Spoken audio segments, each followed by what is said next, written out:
Puri po ang Diyos, pinaikling si Sister Rose yung medyo English ang pagkadating, Amerikano yung pagkadating po, hard. Ang hirap po parang dito pagka ganitong reading na. Sana po yung isa dinala ko para doon na.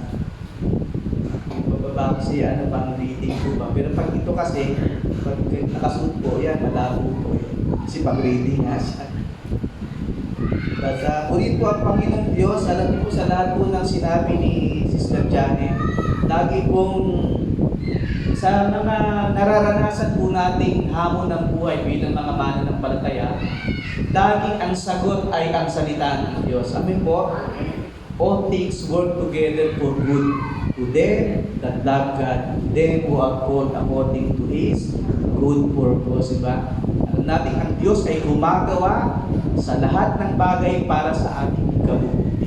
Amen po. Kaya palakpakan natin ang Panginoon sa mga answered prayer na yan. Ito lagi natin itutulog every Thursday.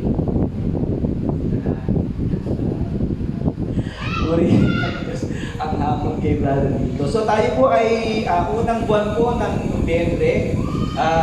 Alam niyo po, dahil unang linggo ng buwan ng Nobyembre ay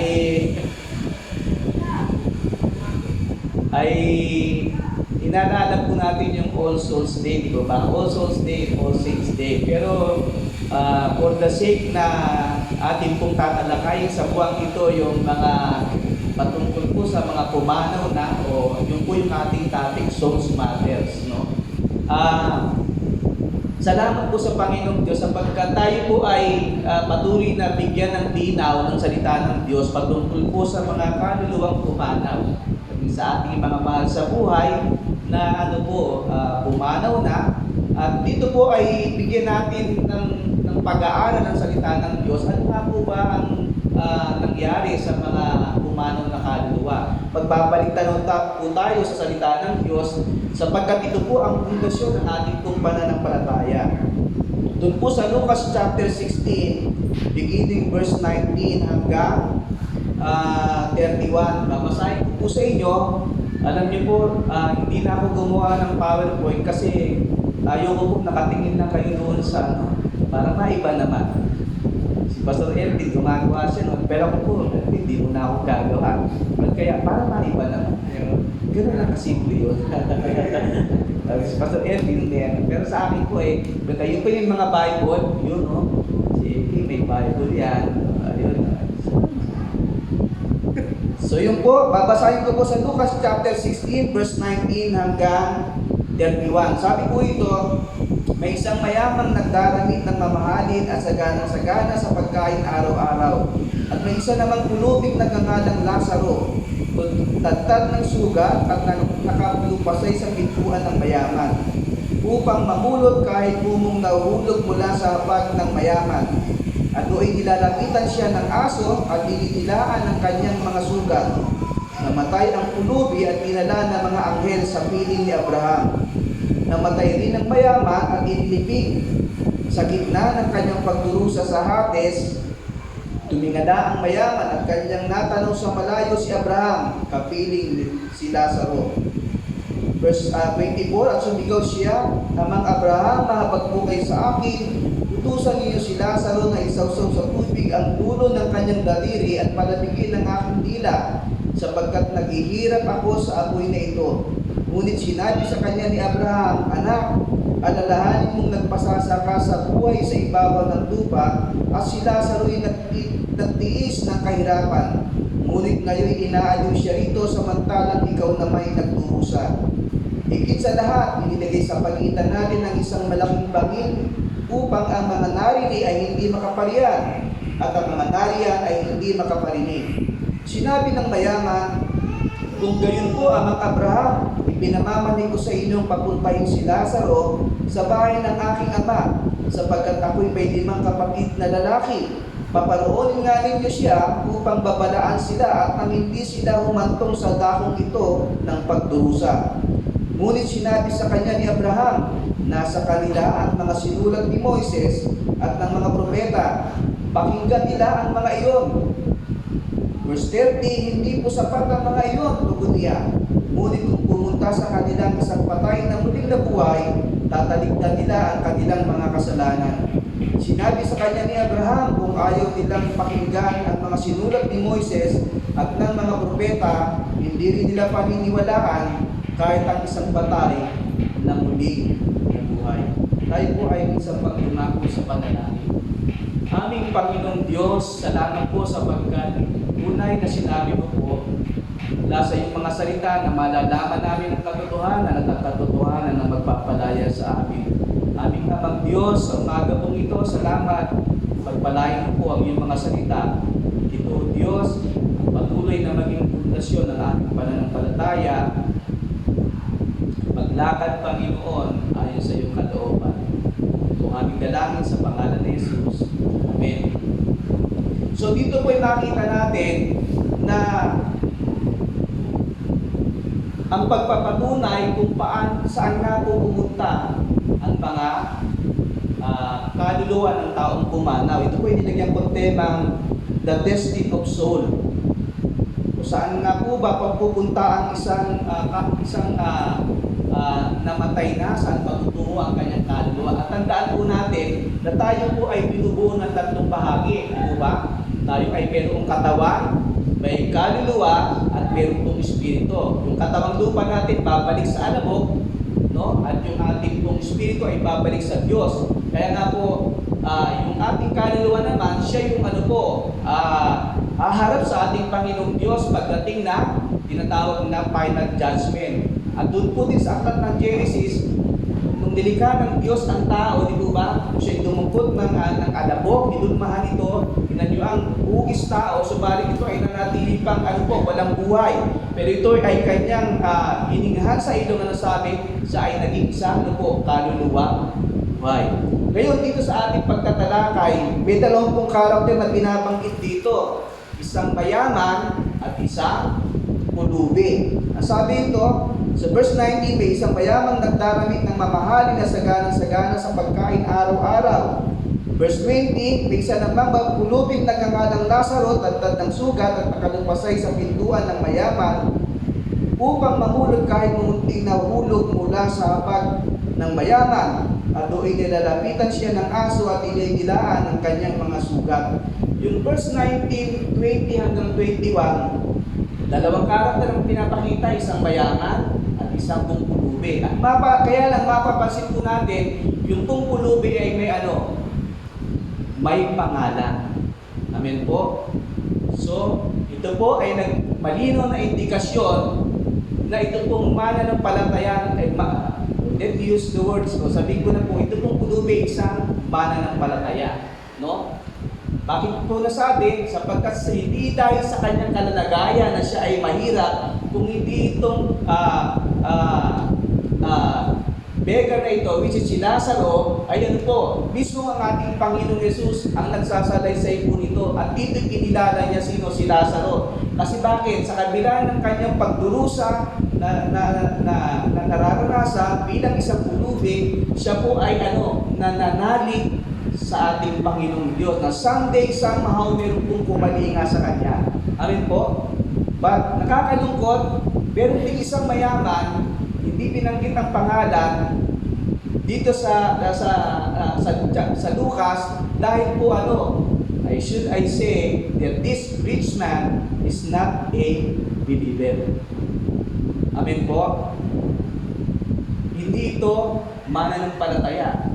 The reason why his name was not mentioned by our Lord Jesus Christ when He was telling this real things, no, a real event, no, sa oras sa kanyang pagtuturo ng salita ng. Alam niyo kasi po ganito this is not a parable. This is a actual event na nais na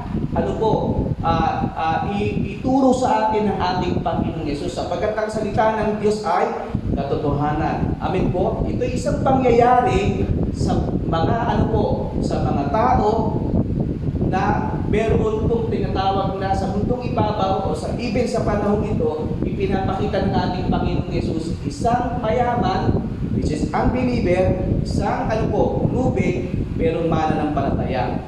Amen po. Pero wala po tayong teaching or doctrine of poverty ang pagsabihin nila. Buti pala ako, hindi ako mayaman. No? Hindi po gusto ng Lord, yumaman, maging mayaman tayo. Pero hindi lamang doon sa mga material na bagay, no? Kundi ang gusto ng Panginoong Diyos maging mayaman tayo sa spiritual na bagay. And I was remembered doon sa salita ng Diyos sa aklat ng Matthew chapter 5 verse 1. Anong sabi ro, di ba? Blessed are the poor in spirit, for they shall inherit the kingdom of God. Di ba? Mapalad ang mga aba na walang inaasahan kundi ang Diyos. Amen? Mahirap ang kalagayan ni Lazaro, pero yung kanyang kahirapan na yon, yung kanyang nararanasan na yon, ay nagtulak sa kanya upang manampalataya sa Diyos. Amen? So dito po nakita natin, si Lazaro, malinaw na mananampalataya. Bakit? His name was mentioned in the book of Luke, and even his name also was written in the book of life, just like you and me. Amen? Amen po ba? No? Ikaw at ako ay sinulat din sa aklat ng buhay. At mapapansin natin dito, kaya ka nga nagtitiis sa mundong ito di po ba? Anong pinagtitiisan mo? Di ba yung mga hamon ng buhay? Di po ba? Hindi dahil sa iyong kalalagayan, maaaring hindi tayo katulad ni Lazaro. No, yung kanyang kalalagayan talaga ay beggar But you are not a beggar, diba? Hindi po tayo katulad ng kanyang kalalagayan. But we are also experiencing the same na hamon ng buhay. No? Yung hamon po ba, hindi lamang doon sa kalalagayan. At dito, anong sabi po, mayaman at isang, dukha. Ito, dukhang-dukha na Diba? Walang kakayanan. No? At dahil yan, nasabi, tingnan nyo sa verse 21, sabi ito, upang mamulot kahit gumong nahulog mula sa hapag ng mayaman, at doon nilalapitan siya ng aso at inilaan ng kanyang sugat. Ito yung kanyang sitwasyon sa mga oras na yun, diba? Maaaring inilagay si Lazaro sa harapan o sa pintuan ng mayaman na yun upang kalikain, diba? Kalikain ng mayaman, no? Alagaan, diba? Mahalin. Pero ang nakakalungkot, ang illustration po ng ating Panginoong Jesus, hindi man lang sa pinansin, hindi man lang nakaranas ng pagmamahal. Samantalang nandun na siya, saan? Sa puder ng mayaman, no? Sa paglalarawan po ng ating Panginoong Jesus. Itong mayaman na ito, he was given a chance na yung kanyang pong kayamanan, yung kanyang karangyaan sa buhay, yung kanyang kakayanan, ay dapat na mamalasahin niya sa kanyang kapwa na meron na walang kakayahan sa buhay. No? Sabi nga siguro kung itong mayaman na ito ay tumugon sa sitwasyon, malamang 100% siya po ay magmamana rin ng buhay na walang hanggan. At dito po makita natin sa sitwasyong ito na siya kalalagayan ni Lazaro. Hindi siya kinalinga ng mayaman, no? Hinayaan siya doon sa kanyang kalalagayan. Si Lazaro na sana yung mayaman ay tumugon lamang sa panawagan ng Diyos, no? Sa utos ng Diyos sa kanya na makibigay ng kanyang kapwa, no? Tulungan ng kanyang kapwa, mahalin ng kanyang kapwa, pero hindi niya ginawa. There comes a time na dumating ang panahon na sila po'y pumanaw. Verse 22, sabi rito, namatay ang pulubi at dinala ng mga anghel sa piling ni Abraham. Namatay rin ang mayaman at inilibing. Isang katotohanan, time will come, na ang buhay natin, papanaw po tayo. No, sa ayaw natin at sa gusto, time will come po talaga, meron pong hangganan ang ating buhay. No, at dito po, makikita natin, nung pumanaw yung pulubi, ang sabi po ng ating Panginoong Yesus, nang mamatay ang pulubi at dinala ng mga anghel sa piling ni Abraham. Sa ibang salin po, ang sabi dito ay sa wikang English, bosom, no? Nasaan si Abraham, nandun din yung mayaman. Some say, sabi ng pastor, saan po ba, langit na? Hindi pa po. Ito ay maaaring maihambing natin doon sa sinabi ng ating Panginoong Yesus doon sa magnanakaw. Ang sabi ng magnanakaw, di ba, Panginoon, alalahanin mo ako kapag nag-aari ka na. Sabi ng Panginoong Yesus sa kanya, today you shall be with me in paradise. Eh saan yun? Nasaan si Abraham, nandun din yung, si Lazaro. And even, yung yung magnanakaw na nasa tabi ng ating Panginoong Yesus. Alam niyo po, tagal kong, sabi ko nga, napakalalim talaga ng salita ng Diyos. At dumating sa aking isipan na mahirap mong hanapin talaga kung ano yung place na yon, which is not, pastor, ano po ito, langit na, hindi pa, kasi ibababa pa nga lang yung Jerusalem na nagmula sa langit, no? At wala empty pa nga yun eh. At ngayon, anong nangyari po? Dito makikita natin kung nasaan yung ating sinamang Abraham, nandun si Lazaro. Even yung magnanakaw sa tabi ng ating Panginoong Yesus, kung siya ay namatay at pinangakuan ng Panginoong Yesus na today you shall be with me in paradise. Paradise means also a resting place, di ba, ng ating mga kaluluwa, no? Kasi ito yung harap sa Diyos, di ba? At ito yung sitwasyon ni Lazaro, no? Dinala siya sa piling ni Abraham. Okay? Kaya lang nakakalungkot dito, sabi rin po, namatay rin ang mayaman at inilibing. Verse 23, sabi po ito, sa gitna ng kanyang pagdurusa sa Hades, tumingala ang mayaman at kanyang natanaw sa malayo si Abraham, kapiling si Lazaro. Verse 24, at sumigaw siya, Amang Abraham, mahabag po kayo sa akin. Utusan ninyo sa Lazaro na isawsaw sa tubig ang dulo ng kanyang daliri at palamigin ang aking dila sapagkat naghihirap ako sa apoy na ito. It means, mga kapatid, hell is real. Amen? Meron pagdurusa kapag ang isang tao ay pumanaw sa daigdig na ito at hindi siya nakatanggap ng regalo ng ating Panginoong Yesus, yung buhay na walang hanggan. Kung wala siyang relasyon sa ating Panginoong Yesus, ang katiyakan po ay makikita natin, mismo ang sinasabi ng Biblia, yung mayaman po na ito ay nasa Hades, lugar na tinatawag na tormenting place.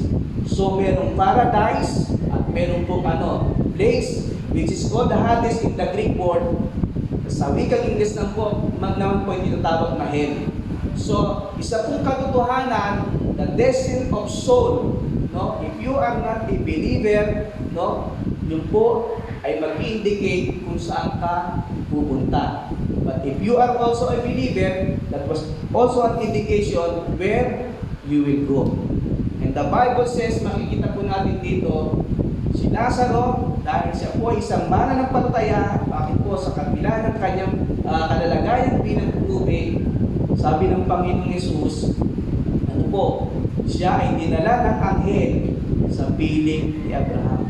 That was true na ito ay isang mananampalataya despite of his situation. Amen po. Kaya tayo po, ano man yung mga tawag ito, mga challenges natin, yung mga pagtitiis natin, tandaan po natin, sabi po ng salita ng Diyos, kung tayo nakipagtiis sa mundong ito, nagtitiis sa mundong ito, tayo po ay nakikipagtiis sa ginawa po rin po, nakikibahagi sa pagtitiis ng ating Panginoong Yesus nung siya po ay nandito sa lupa. Amen?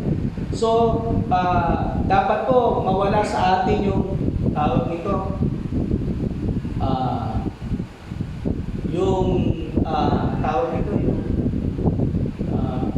ma-overcome ka ng kalungkutan, no? Hindi ibig sabihin hindi ka na nalulungkot, no? Pero hindi ka na overcome nito, no? Dahil ikaw ay nakatitiyak bilang mananampalataya na time will come, sabi nga ng salita ng Diyos, papahirin ng Diyos ang ating mga luha. Wala nang sakit, wala nang karamdaman, katulad po ni Lazaro, sa piling ng Diyos siya ay kinaalim, no, ng mga anghel.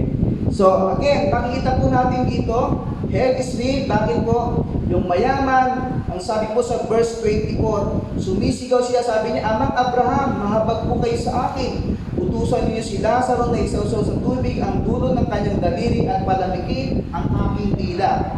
Sabi niya, sapagkat naghihirap ako sa apoy na ito. So ito po yung isang katotohanan din na yung soul ng mayaman na ito ay nakararanas ng paghihirap doon sa apoy na impyerno, which is the tormenting place na sinasabi po ng salita ng Diyos. At dahil dito, nakikiusap siya kay Abraham. No? Bakit? Kasi nga doon sa kanyang nararanasang hirap. Kaya lang, narinig po ang isang katotohanan. Sabi ito ni Abraham sa verse 25, ngunit sinabi sa kanya ni Abraham, anak, alalahanin mong nagpasasa ka sa buhay sa ibabaw ng lupa at si Lazaro ay nagtiis ng kahirapan.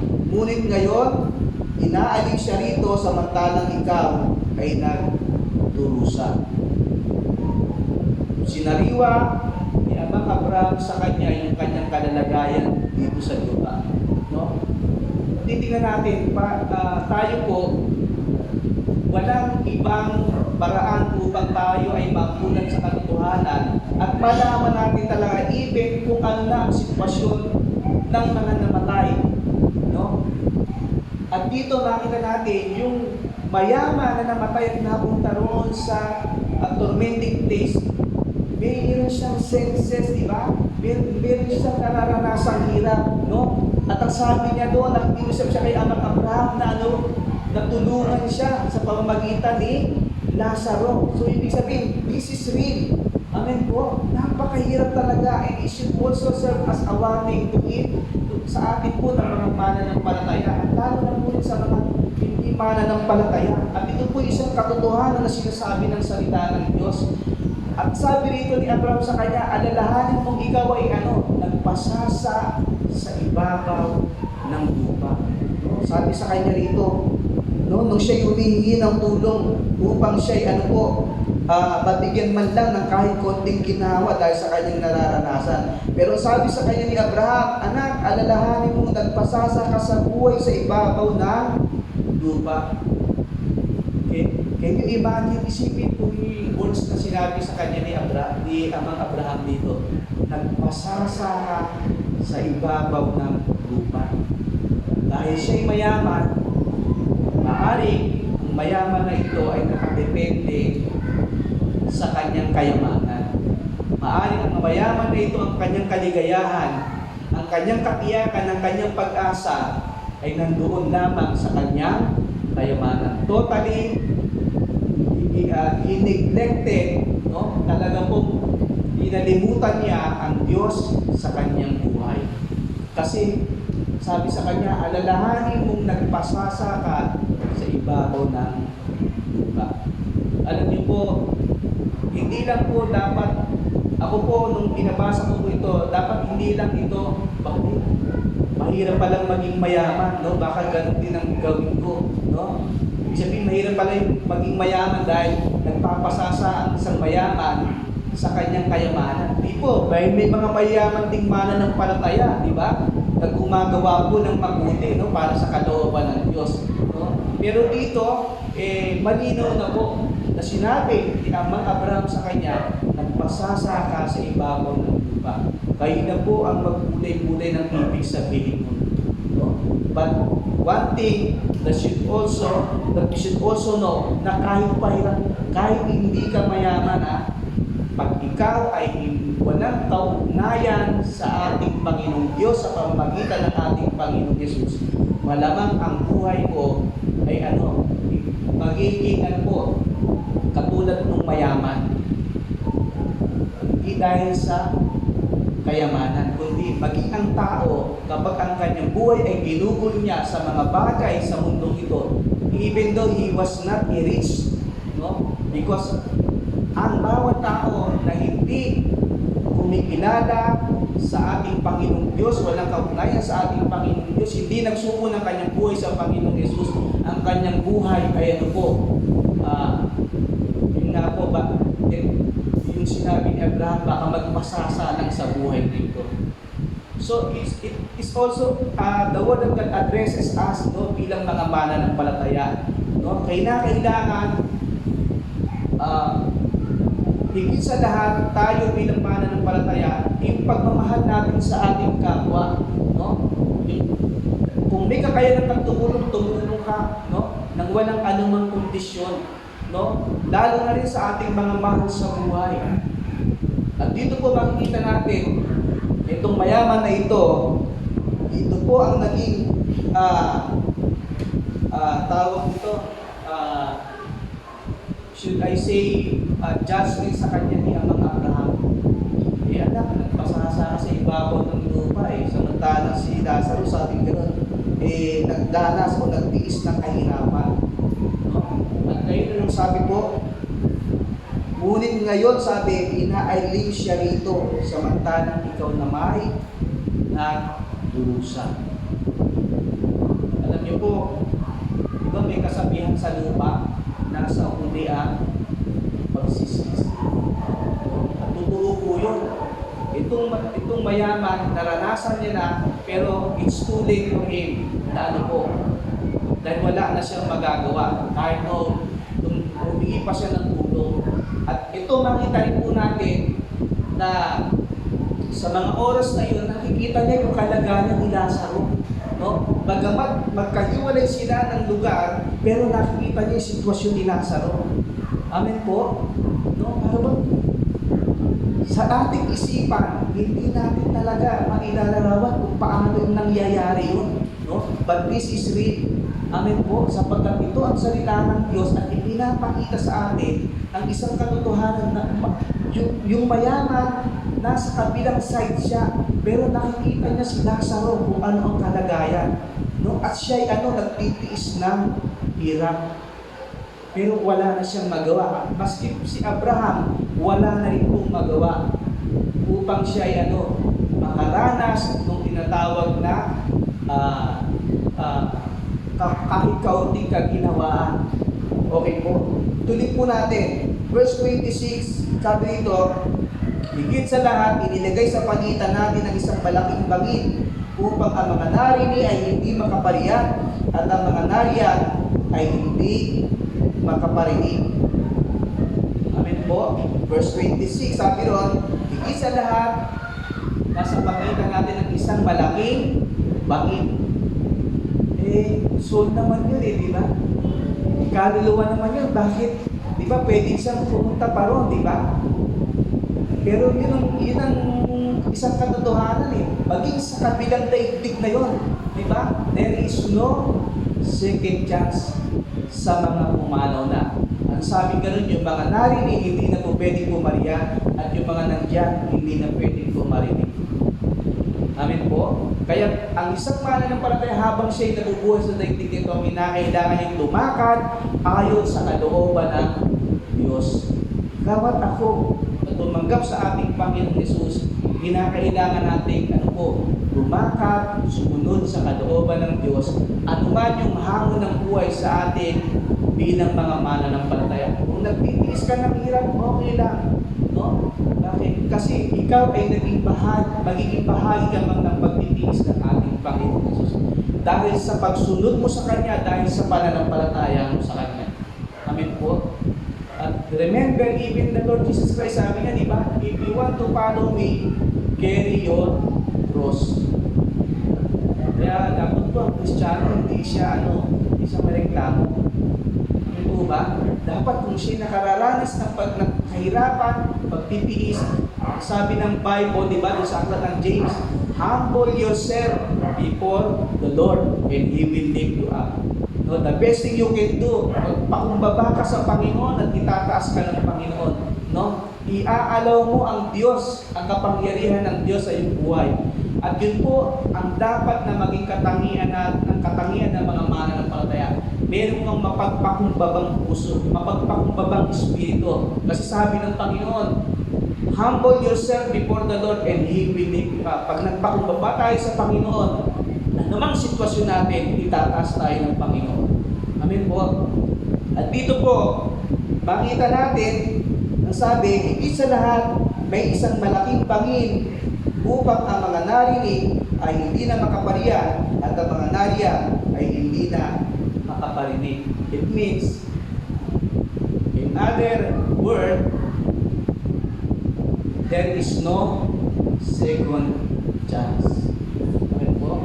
Wala na po pangalawang pagkakataon.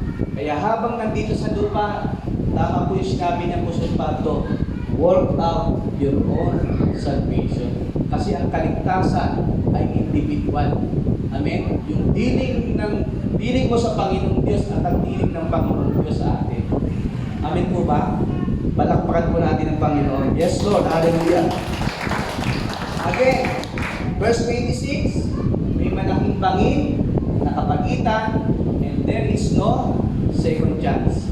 Verse 27, ito po, at sinabi ng mayaman, kung gayon po amang Abraham, ipinamamalig ko sa inyo papuntahin si Lazaro sa bahay ng aking ama, sapagkat ako'y may 5 kapatid na lalaki, paparoonin nga ninyo siya upang babalaan sila at nang hindi sila humantong sa dakong ito ng pagdurusa. Ano po yung isang katotohanan, mga kapatid ko?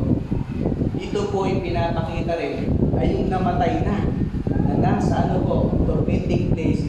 He was